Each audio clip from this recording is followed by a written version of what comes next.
Hello guys, আজকে আমরা শিখবো ইংরেজি শেখার ছোট্ট ভিডিও। তো যারা নতুন আছেন এই চ্যানেলে তারা অবশ্যই চ্যানেলটি সাবস্ক্রাইব করে পাশে থাকবেন, আর যারা অলরেডি চ্যানেলে সাবস্ক্রাইব করেছেন তাদেরকে অসংখ্য ধন্যবাদ। তো আজকে আমরা এই চ্যানেলের এই ভিডিওতে ছোট ছোট বাক্যগুলো থেকে বড় বাক্য তৈরি করব, যাতে আমরা বুঝতে পারি বা শিখতে পারি। আচ্ছা, শুরু করি। You are welcome. You are welcome, তোমাকে স্বাগতম, তোমাকে স্বাগতম। বিউটিফুল, সুন্দর। এবার আমরা আসবো ইউ আর সো বিউটিফুল।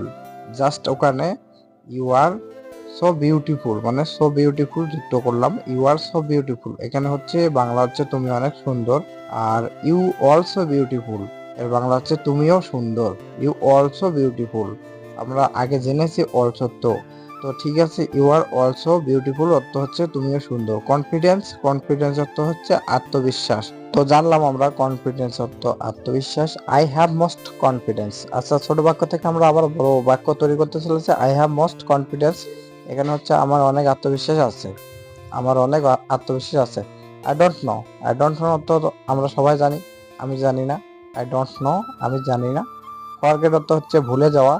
আমরা অনেক জায়গায় দেখি যে আমরা যেমন ধরো ফেসবুকের পাসওয়ার্ড ভুলে গেলে ওখানে ফরগেট দেখায়, তার মানে হচ্ছে যে ভুলে গেছেন বা হারানো, এরকম একটা। ফরগেট অর্থ ভুলে যাওয়া। নেভার অর্থ হচ্ছে কখনো না।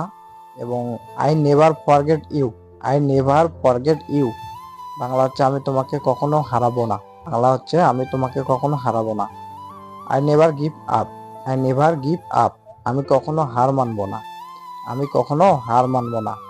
তো আজকের ভিডিওতে মাত্র এই কয়েকটি বাক্যই ছিল, যেগুলো আমি আশা করি এগুলা খুব দরকারি। এগুলো আমরা শিখতে পারলে আরো কিছু শিখতে পারবো, জানতে পারবো। ভিডিওটি যদি ভালো লেগে থাকে তাহলে অবশ্যই একটি লাইক, কমেন্ট, শেয়ার ও সাবস্ক্রাইব করে পাশে থাকবেন। সবাইকে ধন্যবাদ।